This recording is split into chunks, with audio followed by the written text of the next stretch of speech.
Peux-tu te présenter en quelques mots? Oui, alors je me présente, je m'appelle Malaika, je vis en Algérie depuis maintenant quelques années, cela fait environ 6-7 ans que je suis là.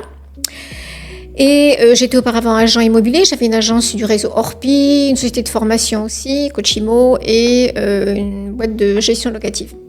Et j'ai décidé de venir m'installer en Algérie. Qu'est-ce qui t'a poussé à venir en Algérie? Ça, c'est une longue histoire, parce que moi, ce questionnement est arrivé très très tôt, mais j'ai envie de dire que ce n'est pas un questionnement qui est arrivé par moi-même. D'ailleurs, j'ai écrit un livre à ce sujet, c'est La décoloniale de Malaika Fredj, édition Frantz Fanon, où j'explique le cheminement intellectuel qui est né chez moi et qui a fait que aujourd'hui, j'ai fait le choix de venir vivre en Algérie. Ce questionnement n'est pas venu de moi, c'est pas moi qui ai cherché qui j'étais, mais le questionnement continuel des Français et de la France envers moi a fait que j'ai fouillé en moi, parce qu'on me disait constamment que je n'étais pas comme les autres. Voilà. Et aujourd'hui, je suis ici et je suis ravie d'être ici. Quels sont les plus grands défis que tu as rencontrés ici en t'installant en Algérie? Je dirais que je peux pas répondre à cette question parce que j'ai pas eu d'obstacle. Si j'étais partie pour m'installer en Indonésie ou au Qatar ou ailleurs, il y a forcément une période d'adaptation où on a besoin de comprendre un peu la culture de l'autre, même si je connaissais certaines choses. Il n'y a pas eu de défi à surmonter. Même la langue, tu es née en France. Je suis née en France. Tu as fait ici quand je suis née en France. Ça aussi, pour moi, ce n'est pas un obstacle. Beaucoup de gens vont vivre en Thaïlande d'ailleurs et ils ne parlent pas forcément le thaïlandais, ils parlent ibaragouin ou ils parlent l'anglais. Ici aussi, beaucoup de gens parlent français, donc ce n'est pas un souci. Moi, je le parlais quand même un petit peu parce qu'on venait souvent en Algérie quand j'étais jeune. Et puis, علمت العربية, donc أنا أتكلم العربية et ça va. Même si les gens يفهموا بلي ما رانيش منها, بصح معليش. C'est un beau arabe en tous les cas. J'essaie en tout cas d'apprendre de plus en plus et j'aimerais beaucoup apprendre l'arabe fusha. En tant que femme, comment tu as vécu ton installation en Algérie? Alors, très bien, voilà, c'est la réponse que je vais dire. Très bien, tout simplement. Il n'y a pas de difficulté par rapport à ça, par rapport à ce qu'on peut dire. Et culturellement, effectivement, il y a des différences, etc. et tout, mais pour moi, c'était absolument pas un inconvénient d'être une femme. Je dirais bien au contraire. Je crois que ça m'a servi dans ma vie de tous les jours et dans ma vie professionnelle. Et en venant ici, est-ce que justement, tu as trouvé ce que tu recherchais? Très belle question et très grande question. Pour ma part, je dirais oui. J'ai la paix intérieure. Et je crois que c'est ce qui marque le plus une vie, bien évidemment. D'accord. Et quand tu dis la paix intérieure, elle est due à quoi, cette paix intérieure? Alors, je dirais que c'est peut-être même de l'ordre de la métaphysique. Je suis chez moi, pourtant je suis née en France, j'ai quasiment jamais vécu en Algérie, mais il y a comme une adhérence métaphysique ici avec l'Algérie et qui fait que je me sens bien. J'ai l'impression que je suis là où je dois être. C'est l'accueil, c'est les relations humaines chaleureuses qui font que tu sois bien en Algérie. Alors, ce qui m'avait assez impressionnée depuis toute petite, c'est la solidarité, la fraternité envers les gens. Ici, on ne se sent jamais seul. On a toujours le voisin. Par exemple, quand je me suis installée donc à Negrin, je connaissais absolument personne. J'étais dans une maison que j'avais louée. Vous avez des voisins immédiatement qui vous apportent le café. Le soir, ils vous apportent le dîner. On vous demande si vous avez besoin de quoi que ce soit. Donc voilà, on est bichonné par les gens autour de soi. Et c'est quelque chose qui n'existe pas en France. Quel conseil donnerais-tu à quelqu'un qui est à l'étranger et qui aimerait revenir en Algérie mais qui a peur? Tout d'abord, c'est totalement personnel. Il faut que la personne ait vraiment envie de changer de vie et changer de lieu. Ça, c'est essentiel. Par la suite, il faut qu'il vienne en Algérie, qu'il fasse un repérage, qu'il regarde un petit peu s'il peut s'adapter, dans quel domaine professionnel il peut vivre, dans quel quartier il a envie d'acheter ou de louer. Voilà, mais il va enlever énormément de préjugés parce que c'est bien plus facile que ce qu'on pense. Qu'est-ce que tu trouves de mieux ici en Algérie par rapport à l'étranger? Alors, comme je l'ai souligné tout à l'heure, il y a vraiment de la solidarité et la fraternité. Déjà. Ça, c'est extrêmement important. Parce que ce qu'on peut regretter effectivement en France, c'est la froideur, l'individualisme des gens. En Algérie, c'est pas ça. Il y a vraiment un sentiment de fraternité qui existe dans la rue avec tout le monde, etc. et tout. Donc ça, c'est un élément important pour se sentir bien. Autre élément aussi, il fait beau. Il fait souvent très beau en Algérie. C'est pas négligeable. Ça apporte quand même de la bonne humeur.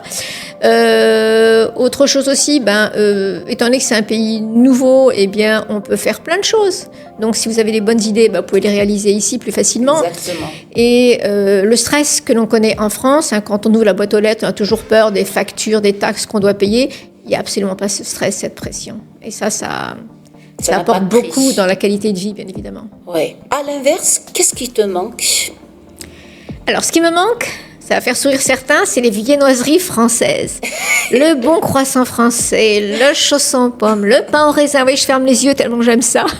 Le pain, le fromage aussi. Bon, maintenant, j'ai trouvé une très bonne fromagerie à Rouiba, Khazana, je ne sais pas si tu connais. Ah, là-bas, à Negri. Khazana, non, pas du tout à Negri, non, c'est un petit village, mais à Rouiba, il y a Khazana qui est une très, très bonne fromagerie. Oui. Et puis, bon, il y a aussi des bonnes boulangeries qui font aussi du bon pain et des viennoiseries, mais ils sont pas dans mon quartier. Les croissants aussi sont bons ici. Voilà. Mais moi, il n'y en a pas à Negri. Il n'y en a pas non plus là où j'habite. Donc voilà, donc je veux dire, c'est les viennoiseries et le bon pain français qui me manquent, tout simplement. Mais sinon, rien d'autre. Par contre, peut-être que tu as la chance de découvrir les bons plats algériens, on va dire, pas algérois. Oui, tout à fait. Enfin, ma mère faisait la cuisine algérienne, donc déjà, je connaissais quand même beaucoup de choses, mais j'ai découvert des plats que je connaissais pas. Le tchirtchoucha, par exemple, zviti, tanek, dobara, tanek, voilà, que je connaissais pas. Tu as apprécié Dobara, non. Donc, selon toi, quels clichés ou idées sont à déconstruire de l'Algérie? Alors, je dirais que la première qui me vient à l'esprit, c'est le fait que c'est difficile pour une femme de vivre en Algérie. Ça n'est pas difficile pour une femme de vivre en Algérie, même si vous êtes seul, célibataire ou divorcé, ça n'est pas difficile. Il y a du respect qui s'instaure directement avec les gens de votre entourage. Alors, bien évidemment, il y a des codes à respecter, mais je pense que vous les comprenez très, très, très vite.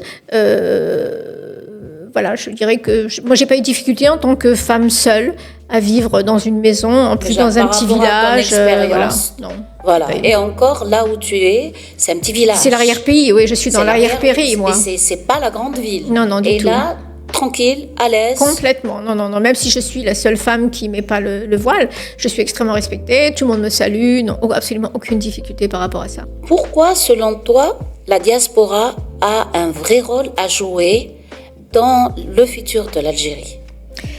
Alors, pour différentes raisons. Tout d'abord, la diaspora a acquis une compétence au niveau international qu'elle peut mettre à profit en Algérie, d'accord? Et ce qui leur donne une certaine avance, parce qu'elle peut mettre en place des systèmes qui n'existent pas forcément dans le pays et qui feront avancer l'économie algérienne. Ça, c'est la première chose. Et la deuxième chose, c'est que l'Algérie a vécu pendant de longues années un petit peu en autarcie, l'entre-soi. Et la communauté, les diasporistes, permettront de ramener une vision un petit peu plus élargie, ce qui ramènera plus de diversité. Et la diversité, effectivement, apporte de la richesse, effectivement. Tout à fait. Tout en sachant aussi que, étant donné qu'on n'est pas forcément désirable dans certains pays, il est assez contradictoire au niveau de la loyauté personnelle de contribuer à l'économie d'un pays qui ne cesse de dénigrer sa propre communauté. Donc, je veux dire que il y a un problème après à gérer soi-même lorsque vous travaillez et vous contribuez à l'économie d'un pays, tout en sachant que ce pays dit que vous n'êtes pas désirable. Comment a commencé ton aventure à Negrin? Alors, moi, je recherchais un lieu qui symbolisait vraiment l'Algérie. Je connaissais assez bien Alger. J'avais vraiment envie d'aller au plus profond de la terre algérienne. Donc, j'ai visité quelques qsar, ce sont des anciens villages en pierre, en terre de pisé, écologiques, au milieu des oasis. C'est vraiment de très très beaux lieux, j'en ai visité pas mal autour de Timimoun et ailleurs, et j'ai découvert celui de Negrin et je me suis installée à Negrin parce que mon cœur a choisi Negrin. Est-ce que tu as eu des difficultés à récupérer le terrain là-bas? Alors, j'ai récupéré aucun terrain. Je me suis adressée auprès de la mairie. Ce qui est intéressant en Algérie, c'est qu'il y a une certaine promiscuité avec les institutions et avec les représentants de l'État. Donc, j'ai fait différents rendez-vous avec le maire pour lui expliquer mon projet et s'il pouvait mettre à ma disposition donc un terrain. Et voilà, aujourd'hui, donc, je suis en train de réaliser une ferme pédagogique sur un terrain communal où je suis en location avec un prix tout à fait intéressant. Et j'ai acheté moi-même d'autres terrains et je suis en train de créer avec le collectif du village la rénovation totale donc du village. Magnifique. Est-ce que tu as eu des difficultés à t'installer à Negrin? Non, pas du tout. Si j'y suis encore, c'est que j'ai eu aucune difficulté. Au contraire, j'ai eu des facilités. J'ai déménagé quand même 3 fois avant de trouver la maison qui m'allait bien en location. Hein. Donc non, j'ai pas reçu de difficultés. Au contraire, les gens sont pleins de bonne volonté. Dès que je suis arrivée, ils m'ont donné une bouteille de gaz. J'avais pas de gaz. Ils m'ont aidé à trouver les meilleurs peintres, à trouver le soudeur pour me faire une porte et tout. Non, beaucoup de solidarité. Et puis ça va très vite, etc. Mais tu as créé un projet. En quoi consiste ce projet? Alors, on veut créer un projet pilote, c'est rénover le premier Ksar en Algérie. Donc l'Irsal, c'est un vieux village d'époque qui est même avant le Moyen-Âge, qui est très ancien, puisqu'on a retrouvé des traces de l'époque phénicienne et carthaginoise. Ouh là, c'est loin ça. C'est très ancien et c'est un village totalement écologique. Et on a le projet avec le collectif de rénover petit à petit tout ce village pour en faire un site touristique où il y aura des maisons d'hôtes et puis des commerçants sur l'artisanat algérien. Et je suppose que les habitants sont emballés par ce projet. Complètement, oui. Ils sont très contents de ce projet-là. Il y a beaucoup d'engouement, il y a une grande solidarité. Et on a d'ailleurs lancé une Twiza, donc une cagnotte, pour pouvoir récupérer quelques fonds pour aider à l'achat des matériaux, parce qu'ils sont pleins de bonne volonté, mais ils n'ont pas les moyens, effectivement, de rénover leur propre bâtisse, puisqu'ils sont tous propriétaires d'une maison en ruine. Et l'objectif, c'est que tout le groupe réalise la rénovation de toutes les maisons pour en faire soit des maisons d'hôtes, soit des commerces de vendeurs de tapis, des vendeurs de cuivre, d'alimentation, etc., de façon à ce que le touriste puisse vraiment vivre dans tout cet ensemble qui est d'une rare beauté, je le précise. Ça va être un plaisir de venir visiter, c'est clair. Comment tu te vois dans quelques années? Alors, je me vois toujours en Algérie, bien évidemment, et pour moi, je suis très contente d'être descendue plus bas, d'avoir quitté la ville, et je suis donc dans une petite ville, rattachée à la terre, à l'argile, avec une basse-cour, avec des chevaux, avec des animaux. Voilà, pour moi, c'est vivre en symbiose avec la véritable nature. Pour terminer, la dernière question, je pense que c'est la plus importante, la plus pertinente peut-être. Est-ce que tu regrettes d'être venu t'installer en Algérie? Non, jamais. Pour moi, c'est la meilleure chose que j'ai pu faire de ma vie. Ça fait du beau mot au cœur, hein? Merci. Merci à toi.